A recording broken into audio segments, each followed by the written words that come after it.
الرحمن الرحيم. Assalamualaikum warahmatullahi wabarakatuh.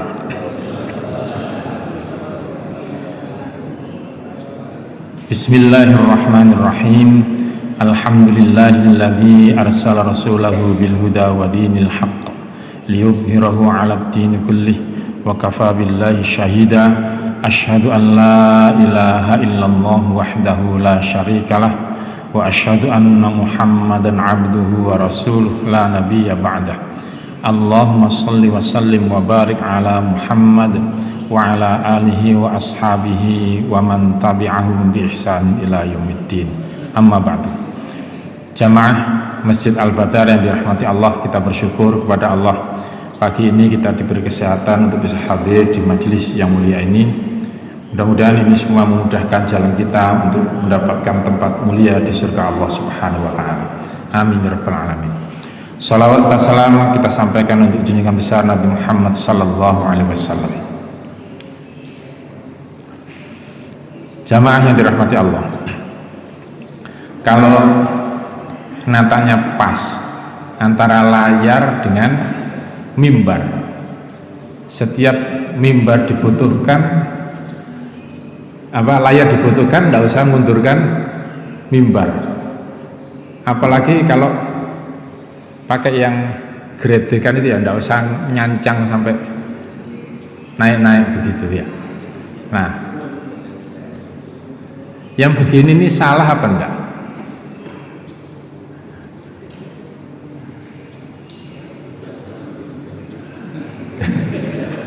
Salah apa enggak? Enggak. Lebih enak mana? Jika desainnya itu memang ini sudah ada layar khusus, tidak sampai nabrak mimbar, sehingga setiap butuh gak leren maju mundur gitu ya. Ya, yang lebih menyedihkan kan nalinya pakai pakai tali yang harus naik-naik. Nah, kira-kira salah apa enggak? Enggak salah. Betul ya. Ya, ini judulnya salah soalnya ya. Judulnya salah. Kalau salah masanya kuali.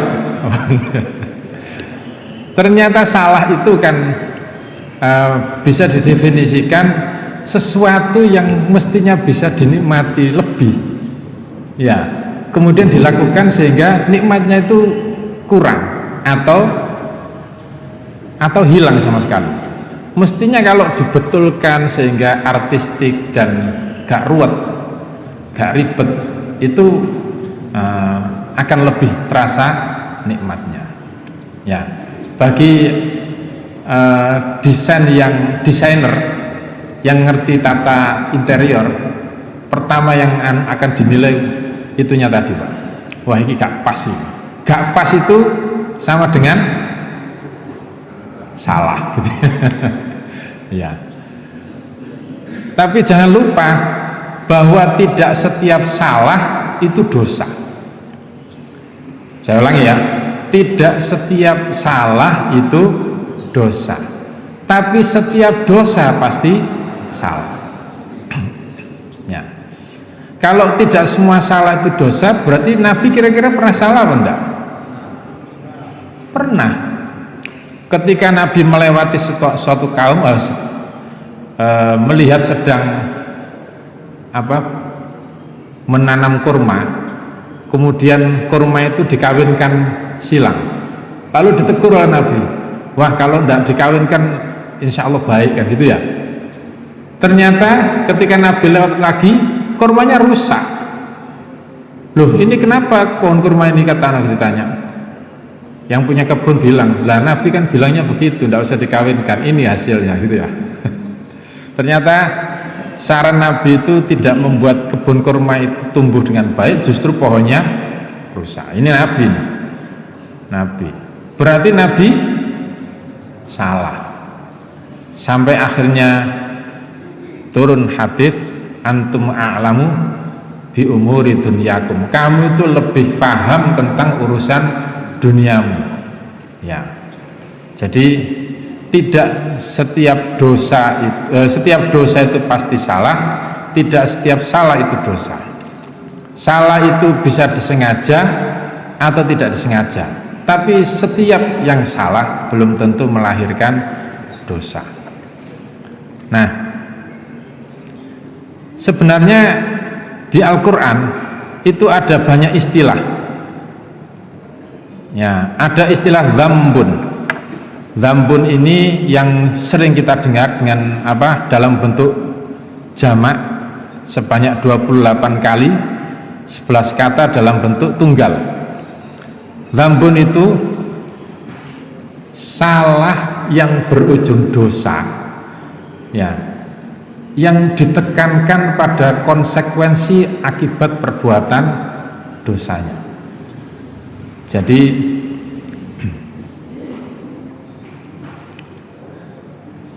saya ulangi ya, kita melakukan sebuah dosa. Kalau dosa itu pasti salah, ya. Dan jika Allah menyebut dzambun atau dzunub, itu berarti yang ditekankan adalah keburukan atau konsekuensi yang ditanggung akibat perbuatan dosa.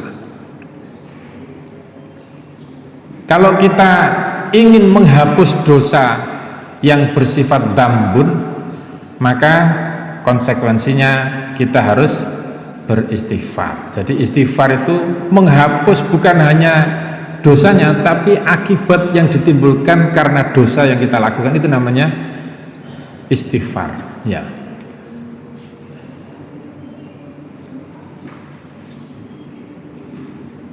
Tiba-tiba ada wanita yang bajunya sama, Pak.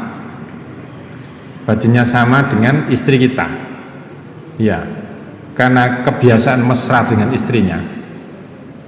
Tiba-tiba dipeluk, ya. Kira-kira dosa apa enggak? Enggak sengaja ya. Tapi kira-kira dikaplok apa enggak? Apa? Belum tentu, ya. Meskipun salah itu tidak menyebabkan dosa, tapi kita akan merasakan akibat dari salah, ya. Jadi semua perbuatan salah itu pada dasarnya merugikan, pada dasarnya. Karena itu kita dituntunkan untuk berdoa apa, Pak? Rabbana la tu'akhidna in nasina au akhtana. Ya Allah, janganlah engkau hukum kami jika kami lupa atau salah, karena salah itu pasti ada akibatnya. Gara-gara Nabi salah sarannya, akibatnya kurmanya rusak. Setiap salah akibatnya tidak baik, tapi jangan kemudian takut salah. Orang yang berbuat terlalu berlebihan takut salah, itu juga salah, ya. Takut melangkah karena dibayang-bayangi kesalahan, itu juga salah. Jadi orang itu kalau sudah beriktikad, berazam melakukan kebaikan, itu tidak boleh ditakut-takuti dengan salah. Karena kalau tidak melangkah, tidak tahu yang benar. Jadi orang salah itu, kata Nabi, kullu bani Adam khata wa khairul khata'in at-tawwabun. Ya. Setiap bani Adam itu tidak ada yang tidak pernah salah. Bahkan kemarin di pengajian yang lalu, karena kesalahanlah kita bisa belajar lebih banyak dan lahirlah ilmu-ilmu baru. Wa khairul khata'in, dan sebaik-baik kesalahan itu adalah kembali kepada yang benar. Kadang-kadang taunya benar itu gara-gara apa, Bu? Kita tahu kalau itu benar itu gara-gara salah. Begitu tahu akibatnya, kita menyimpulkan itu salah, baru nyari yang benar. Akhirnya tahulah bagaimana yang benar. Jadi salah itu bisa jadi menghantarkan kita kepada yang benar. Yang penting, ya, tidak sengaja melakukan kesalahan. Siapa yang sengaja melakukan kesalahan itu yang disebut dengan dosa.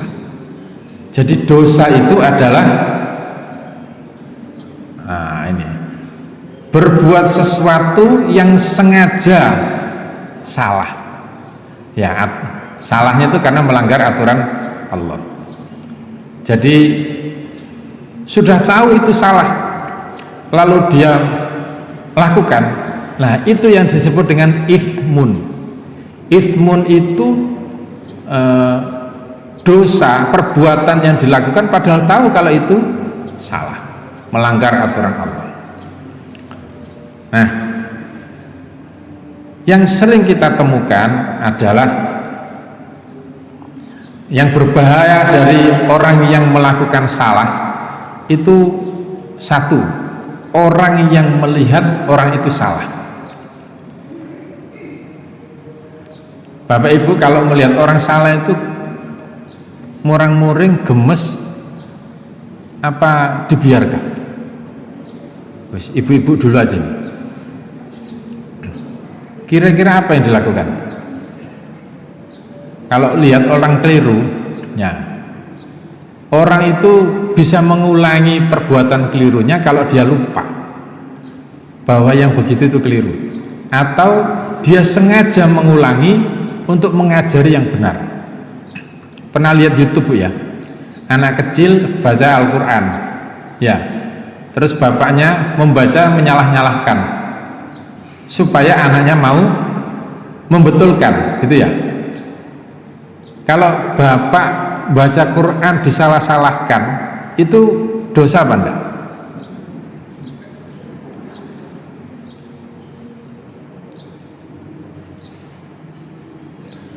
Dosa apa enggak, Pak? Jadi anaknya baca idza jaa nasrullahi wal fath wa ra'aitan nasi, bapaknya ngomongnya wa ra'aitan nasi yadkhulu, terus anaknya betulkan, salah, yang betul wa ra'aitan nasa. Oh, sampai diteruskan lagi, bapaknya nyalahkan lagi. Nah, kira-kira sengaja menyalah-nyalahkan yang begitu bacaan Qur'annya dosa apa enggak? Apa? Tujuannya untuk melatih hafalan anaknya. Jadi salah yang sengaja itu belum tentu dosa juga. Tujuannya untuk apa? Untuk ngetes hafalan anaknya, untuk melatih hafalan anaknya. Jadi sekali lagi, tidak semua salah berujung dosa, tapi siapapun yang melakukan dosa itu pasti salah. Nah, yang perlu hati-hati adalah orang yang melihat orang yang salah, atau orang yang melihat orang yang berdosa. Hasan Basri mengatakan begini, sahabat tabi'in itu memiliki konsep, siapa yang mencela saudaranya karena dosa-dosanya, berarti dia salah. Sedangkan saudaranya itu sudah bertobat pada Allah, maka si pencela itu tidak akan meninggal dunia kecuali dia akan mengalami dosa saudaranya tersebut. Saya melihat Pak Muntari salah, terus saya rasani sama Pak Pur, bolak-balik ketemu yang lain, wis pancene Pak Muntari ku ngono iku, adik anu ku ngene gitu ya. Kalau itu disebut terus menerus, maka saya tanpa sadar akan melakukan kesalahan yang dilakukan oleh Pak Muntari. Menyebut berulang-ulang, ngerasani berulang-ulang dosa seseorang, itu akan menyebabkan kita akan melakukan dosa yang dilakukan oleh saudara kita. Cukuplah kita mengingatkan, membetulkan, setelah itu stop, tutup aib yang dilakukan oleh saudara kita itu, jangan terus kemudian disebar-sebarkan. Semakin sering disebarkan, lama-lama kita yang melakukan. Ya, sehingga Ibnul Qayyim mengatakan wa kullu ma'siyatin uirat biha, setiap maksiat yang dijelek-jelekkan pada saudaramu maka itu akan kembali kepadamu. Ya, setiap kita melihat saudara kita itu melakukan maksiat, kita ngerasani, diberitakan kemana-mana, maka kemaksiatan itu akan kembali kepada kita yang sering membicarakan kejelekan orang lain. Ini yang harus hati-hati. Jadi tugas kita yang melihat orang yang berdosa dan bersalah itu cukup mengingatkan, kemudian stop, tidak usah melanjutkan. Nah, akibat dosa ini yang kemudian bisa rentetannya panjang. Jika kita mengalami musibah, baik dalam bentuk rezeki atau yang lain, itu bisa berasal dari dosa yang kita lakukan. Pada dasarnya semua yang dialami oleh manusia itu enak, tidak ada yang tidak enak. Adam itu pertama kali tinggal di dalam surga. Surga itu enak apa enggak, Bu? Enak. Dia ketendang, ya, diturunkan oleh Allah ke bumi yang tidak begitu enak. Bumi itu enak apa enggak sih? Menurut Bapak Ibu, bumi itu enak apa enggak? Apa? Ya, wong kita ini hidup di bumi. Di bumi saja kita ketemu kopi Arab. Ya. Apalagi di surga.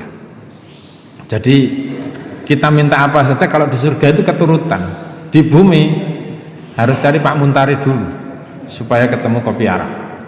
Nah, semua kenikmatan yang dirasakan oleh Nabi Adam di dunia itu hilang seketika karena berbuat salah apa dosa.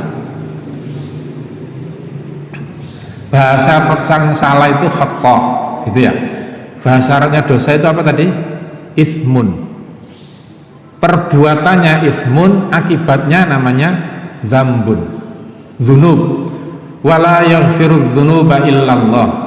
Dan tidak ada yang bisa mengampuni dzunub, dosa yang sampai berentet dengan akibat dosa itu kecuali Allah. Yang kita mohonkan kepada Allah itu bukan hanya mengampuni ithmun.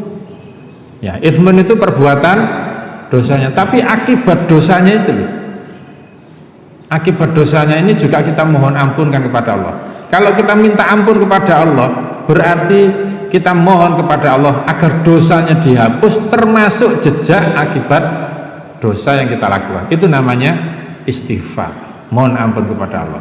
Nah, Nabi Adam ini diturunkan oleh Allah dari segala kenikmatan surga itu karena salah apa karena dosa? Apa? Salah atau dosa?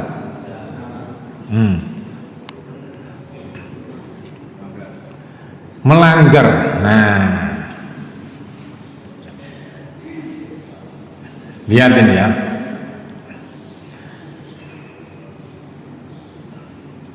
Segala sesuatu yang menentang Allah, menolak kebenaran, melanggar perintah Allah, itu disebut dengan ithmun, ya, yang artinya kalau di Quran dimaknai dengan dosa. Karena dosanya itu menimbulkan konsekuensi harus diturunkan dari surga, maka dia disebut dengan dzambun. Ya, misalkan ada salah seorang takmir, ya, yang kemudian melakukan makar, ya ini terjadi di masjid lain ya, tidak di sini ya, tidak di sini, ngambil uang infak, mengambil uang infaknya ini itu namanya ithmun. Saya kasih gambar ya. Jadi ngambil ini dosa karena bukan haknya. Karena perbuatan ithmunnya ini, maka dia merasa was-was, jangan-jangan ketahuan takmir yang lain. Karena perbuatan ithmunnya ini, yang dimakan itu tidak berkah, sehingga rezekinya selalu merasa kurang. karena perbuatan ismunya ini, maka dia harus diuji oleh Allah, anaknya sakit karena makan barang yang haram. Nah, akibat-akibat ismun itu dari ismunnya sampai akibatnya namanya dzambun. Paham Pak ya? Jadi dari ismunnya, perbuatan dosanya, sampai akibat yang ditimbulkan oleh dosa itu namanya dzambun. Dimaknai juga dengan dosa. Dzambun itu asal katanya, makna aslinya adalah ekor. Jadi akibat apapun dari perbuatan ismun itu bagian dari dzambun. Nah, yang kita mohonkan kepada Allah itu yaghfirudz dzunub. Dzunub itu jamak dari dzambun. Ya Allah, ampunilah aku dari dosa-dosa. Dosanya bagaimana? Ya dosa ismun karena melanggar aturanmu itu, dan akibat ismun yang dilakukan. Kalau hanya mohon diampuni dosa karena kelakuannya itu enggak,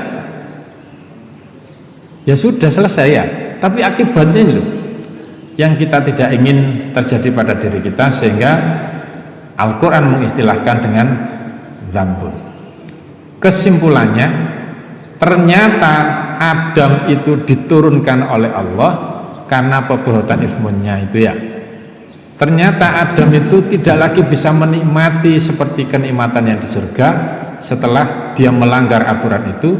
Berarti Adam itu bersalah apa berdosa? Berdosa, karena dia dzambun. Setiap dzambun, setiap ismun itu pasti khoti, pasti salah. Setiap dosa itu pasti salah. Nah, kalau lihat pelajaran dari Nabiullah Adam, bisa dibalik. Saya sudah kerja banting daging apa banting tulang. Karena biasanya kalau sudah kerjanya nemen ketok kurus, tinggal apanya Pak? Tulangnya kan ya? Tulang dan kulit, berarti banting daging ya. Sudah banting tulang ternyata kok tidak sukses-sukses. Sudah berusaha dengan maksimal untuk mengerjakan sesuatu, kok tidak pernah muncul hasilnya. Nah, belajar dari kasus Adam, bisa jadi itu akibat dari dzambun yang kita lakukan, dosa yang kita lakukan. Maka kita perlu mohon ampun kepada Allah agar dosa-dosa dan akibatnya itu hilang, sehingga kita tidak mendapatkan nikmat yang kita harapkan. Bagaimana caranya untuk buka keran nikmat yang kita harapkan itu? Kira-kira bagaimana caranya?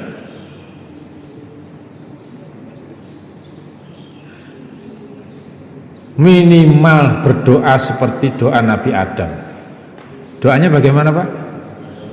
Rabbana dzalamna anfusana wa illam taghfir lana wa tarhamna lanakunanna minal khasirin. Rabbana dzalamna anfusana. Ya Allah, sesungguhnya kami ini telah menzalimi diri kami sendiri. Wa illam taghfir lana, seandainya engkau tidak mengampuni, ya mengampuni apanya? Dzambunnya, dzunub, dosa-dosa itu, watarhamna, dan seandainya engkau tidak mengasihi aku, lanakunanna minal khasirin, sesungguhnya aku termasuk hambamu yang merugi. Nah, andaikan Allah tidak mengampuni dosa-dosa kita, kita akan rugi. Berarti kalau kita mohon ampun kepada Allah, tidak jadi rugi. Sederhananya, kalau kita sudah merasa semuanya seolah-olah tertutup, tidak mungkin untuk sukses, bisa jadi kita telah melakukan dzambun atau dzunub atau dosa atau khoti'ah, maka jangan lupa mohon ampun kepada Allah seperti cara Adam mohon ampun dengan mengakui dosanya. Mengakui dosanya itu Rabbana dzalamna anfusana. Di otaknya ini kan, iya ya Allah, engkau kan sudah melarang aku untuk mendekati pohon itu, ternyata aku langgar, berarti aku zalim. Ya, ini kalimat afirmasi dosa yang dilakukan. Kalau Bapak Ibu pernah melakukan hal yang melekat, selalu ingat, kemudian itu yang dirasa menghambat, maka ya Allah, sungguh aku telah menzalimi diriku sendiri karena telah berani terhadap orang tua. Nah, itu kalimat afirmasi kalau dalam psikologi yang mengakui bahwa kita pernah melakukan dosa yang menyebabkan Allah menurunkan hukuman, menjauhkan kita dari nikmat yang seharusnya kita dapatkan. Ya, berarti jalan yang bisa dilakukan oleh manusia untuk menebus, menghilangkan dzambun, dosa itu adalah istighfar. Jalan yang bisa dilakukan manusia untuk menghilangkan salah itu apa, Pak? Supaya dosa hilang dan akibatnya istighfar. Supaya tidak tidak salah, apa yang dilakukan? Ya perbaiki.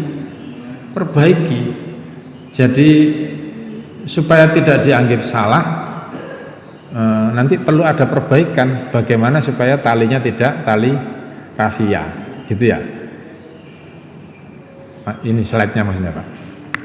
Bagaimana agar nikmat itu maksimal bisa kita dapatkan sehingga kita tidak kehilangan sedikit pun nikmat yang diberikan Allah yang seharusnya sampai kepada diri kita. Sampai di sini dulu, ada yang ditanyakan?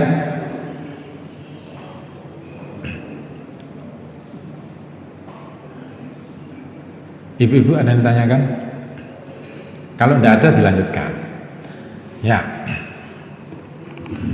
Berarti salah, tahu atau tidak tahu itu menyebabkan kita tersiksa. Ya. Tadi kan salah itu tidak melahirkan, belum tentu melahirkan dosa. Tapi kalau dosa itu pasti salah. Padahal salah itu pasti menyiksa. Menyiksa itu kehilangan kenikmatan dia, menyiksa.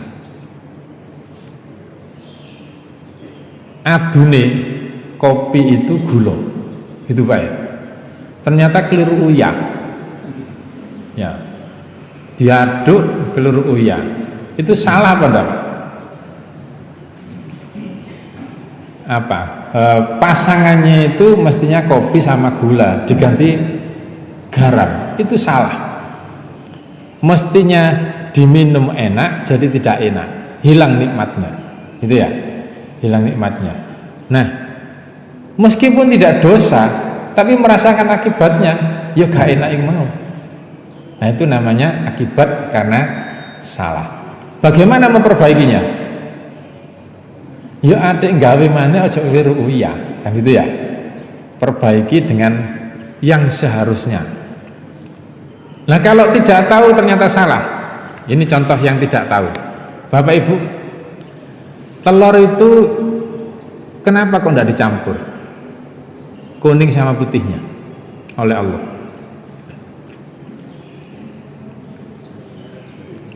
Apa? Supaya jadi bening. Benih. Nah, apa kalau dicampur tidak jadi benih? Tidak bisa. Ya. Nah, ternyata ahli gizi ya meneliti Allah itu memisahkan kuning dan putih itu kalau kemudian kita campur sebelum sebelum dimasak, diublek gitu ya, itu akan menghilangkan gizi yang dibutuhkan oleh tubuh. Telur itu akan mendapatkan manfaat yang maksimal kalau masaknya itu tetap terpisah antara putih dan kuning, jadilah ceplok. Jadi ceplok itu memaksimalkan gizi yang ada di dalam telur. Begitu didadekno apa Pak? Dadar itu gizinya akan berkurang banyak. gizinya akan tidak bisa dinikmati oleh tubuh. Berarti dadar itu salah apa benar? Salah. Tapi tidak ngerti. Tidak ngertinya karena ternyata kalau di dadar itu rasanya enak. Iya, apalagi dijambah brambang. Enak. Nah, salah itu semakin dipelihara ketika kita merasakan enaknya salah. Yang repot itu kalau kita tidak tahu kalau itu salah. Nah, supaya tahu kalau itu salah, belajar kan itu ya. Belajar. Jadi orang itu akan merasa benar jika yang salah itu dinikmati. Ya, rumangsa wong saya ini ndak apa-apa dengan salah itu.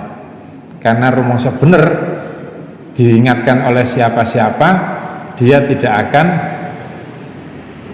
akan terima. Nah, tidak menerima nasihat apapun karena merasa dia tidak bersalah, itu namanya kufur. Sadis kan ya. Innal ladzina kafaru sawaun alaihim a'andzartahum am lam tunzirhum la yu'minun. Sesungguhnya orang-orang kafir itu kamu beritahu mbok kandhani apa enggak wis padha ae. Dikandhani atik dadar iku gak apik tetep dadar mergo enak kan gitu ya. Kalau sudah merasa nikmat salah itu ya itu dikandani atau enggak tidak mau berubah. Nah, tidak mau berubah itu namanya kufur. Kufur itu jangan dimaknai terus semua amalnya tidak diterima gitu, enggak ya. Kufur itu dia menutup diri dari hal yang lebih nikmat, itu namanya kufur. Membuat mental block itu namanya kufur. Wong dikandani kalau itu tidak lebih baik dibandingkan yang ini, nah berarti dia tidak ingin yang lebih baik. Nah itu namanya menutup diri dari yang lebih baik. Bahasa Arabnya namanya kufur. Nah, kufur yang begitu itu sampai merasakan akibatnya itu dalam Al-Quran disebut dengan jurmun. Jurmun itu dosa yang salah dinikmati, itu jurmun. Mujrimun ya, yang sering kita dengar itu kata-kata mujrimun. Rasakno sakjane awakmu iki isok menikmati ndok itu ya, telur itu lebih nikmat dibandingkan yang kamu rasakan dengan dadar itu. Nah, tapi berhubung kamu gak ngerti kalau itu salah, maka itu termasuk dalam kategori mujrimun. Ya, mujrimun itu orang-orang yang melakukan dosa tapi rumangsa bener itu ya. Rumangsa bener itu mujrimun. Ya. Jadi Bapak Ibu yang dirahmati Allah,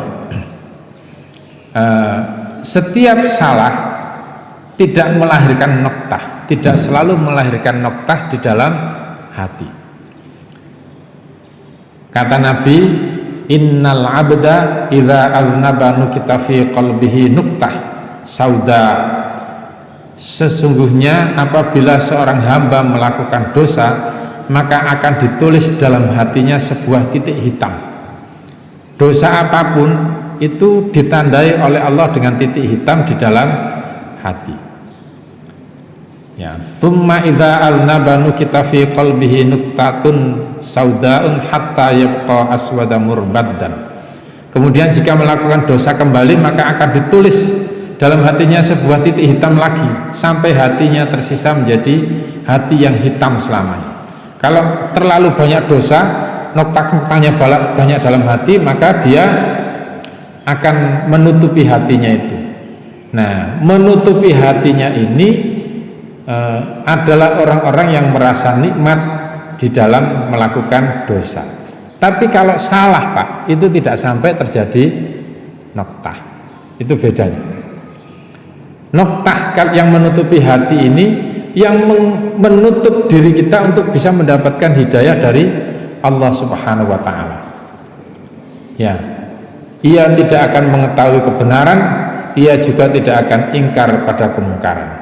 Dia tidak akan menganggap yang mungkar itu mungkar, dia tidak akan menganggap yang benar itu benar, karena hatinya sudah tertutup oleh noktah hitam.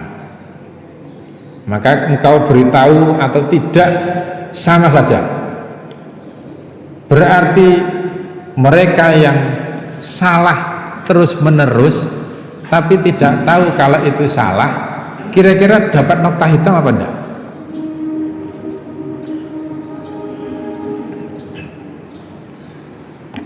Saya tanya ya, tadi dadar itu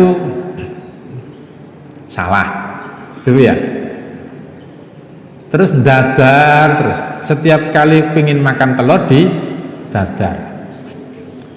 Nah, karena tidak tahu ternyata ceplok itu lebih baik dibandingkan dadar terus, itu melahirkan noktah hitam apa enggak? Apa? Iya apa iya?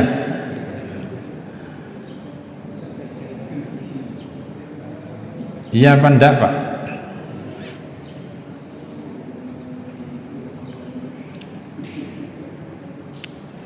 Bapak melakukan kesalahan ini, ya, tapi dilakukan setiap hari karena tidak tahu kalau itu salah. Kira-kira Allah memberi titik hitam di hati atau enggak? Apa? Enggak, Pak, saknolan. Ya. Ya, walaisa 'alaikum junahum fima akhta'tum bihi, dan tidak ada dosa atasmu jika kamu khilaf tentang itu. Ya, walakin ma ta'ammadat qulubukum, tapi yang ada dosanya itu apabila disengaja dia melakukan salah. Ya, insya Allah mulai hari ini ke depan di Al-Badar tidak akan lagi ketemu telur dadar. Ya, yang ada adalah ceplok. Ya, wa kana Allahu ghafurur rahima. Nah, ditegaskan dalam ayat ini sesungguhnya Allah itu Allah Maha Pengampun. Sudahlah, semua salah yang kamu lakukan setiap hari yang kamu tidak tahu kalau itu salah itu diampuni oleh Allah, karena Allah itu Maha Penyayang, menyayangi hamba-hambanya yang keliru. Kalau salahnya tidak tahu, ya sudahlah, tidak usah. Ya, ini bahkan seandainya di dalam kampung ini tidak pernah ada orang yang mengingatkan tentang kesalahan itu, wa ma kunna mu'adzibina hatta nab'atsa rasula, dan kami tidak akan mengazab sebelum kami mengutus seorang rasul. Jadi Allah itu tidak akan menurunkan azab kepada orang yang salah selama tidak ada orang yang tindakannya seperti Rasul yang mengingatkan bahwa itu salah. Meskipun merasakan akibatnya, tapi ini bukan azab, tapi ujian. Kalau kita tidak tahu terlalu banyak gorengan itu menyebabkan asam urat, trigliserid ya terlalu tinggi, yang diabetes juga itu. Kemudian kita lakukan terus menerus setiap hari makan gorengan, lalu kita sakit, itu bukan bagian dari azab Allah kalau tidak tahu. Ya, kalau tahu baru dia menjadi bagian dari azab. Meskipun tidak tahu, tetap muncul kolesterolnya, Pak. Iya, karena berlebihannya itu. Jadi dari sini kita bisa membedakan mana ujian, mana azab. Azab itu wujud dari hukuman yang diberikan Allah kepada mereka yang sudah tahu kalau itu salah tapi diteruskan, itu namanya azab. Tapi kalau tidak tahu, maka tidak akan menjadi adab. Wa ma kana rabbuka muhlikal qura hatta yab'atsa fi ummiha rasulan yatlu 'alaihim ayatina wa ma kunna muhlikil qura illa wa ahluha zalimun. Dan tidak adalah Tuhanmu membinasakan kota-kota sebelum dia mengutus di ibu kota itu seorang rasul yang membacakan ayat-ayat kami pada mereka, dan tidak pernah pula kami membinasakan kota-kota kecuali penduduknya dalam keadaan melakukan kezaliman. Nah, ini jawabannya tadi. Masih ingat kata zalim kan Pak ya? Zalim itu tidak menempatkan sesuatu pada tempat yang sebenarnya, itu namanya zalim. Kopiah ini seharusnya di kepala tapi dipakai sandal, itu namanya zalim. Tubuh itu mestinya makan kalorinya 2500 tapi mengkonsumsinya kelebihan terlalu banyak atau kurang, ya, melakukan sesuatu yang tidak semestinya, itu namanya zalim. Kalau kezaliman itu dilakukan terus menerus, maka Allah bisa menurunkan ujiannya kepada mereka. Ya, sampai sini ada yang ditanyakan? Ya Pak. Kesalahan yang minta ampun, Ya. itu apakah bisa kembali kepada posisi tidak salah lagi? Ya. Contohnya begini, Nabi kan dijaga kan kena salah, dan akhirnya diturunkan dari surga. Iya. Ya, karena kita sudah minta ampun, Iya, gak balik lagi surga. Itulah. Ya. Bentuk surganya berbeda. Bentuk surganya bertemu dengan istrinya. Kan gitu Pak ya? Setelah sekian tahun tidak ketemu istrinya, akhirnya Allah mempertemukan Nabi Adam dengan istrinya. Karena dosanya itu menjauhkan, memisahkan antara Adam dan Hawa, itu kan tersiksa. Ya, itu bagian dari adab Allah. Kemudian setelah dia mohon ampun kepada Allah, ini saya kasih surga di bumi ini, bentuknya adalah ketemu dengan istrinya. Ada kenikmatan lain yang diberikan Allah setelah hambanya itu minta ampun kepadanya. Itu bagian dari penghapusan dosa tadi itu Pak, kesalahan tadi itu. Bisa jadi kita berharap A, tapi karena dia sudah minta ampun, Allah tidak memberi A, justru lebih baik dibandingkan A. Begitu Pak. Tapi setiap hamba yang minta ampun pasti diampuni dosanya, kecuali ada kaitannya dengan manusia. Kalau ada kaitannya dengan manusia, ya minta maaf manusianya dulu, kemudian mohon ampun kepada Allah. Jadi hutang ke Pak Muntari 1 juta itu kalau tidak bisa bayar, tidak bisa hanya istighfar, astagfirullah, dianggap lunas, ya enggak, ya bayar dulu. Bayar, kalau enggak bisa bayar minta maaf, ya belum bisa bayar, baru kemudian istighfar, mohon ampun kepada Allah, itu selesai. Gitu Pak. Ibu-ibu ada yang ditanyakan? Ya, mudah-mudahan bermanfaat. Mari kita tutup dengan doa kafaratul majlis. Subhanakallahumma bihamdik, asyhadu an la ilaha illa ant, astaghfiruka wa atubu ilaik. Alhamdulillahirabbil alamin. Assalamualaikum warahmatullahi wabarakatuh.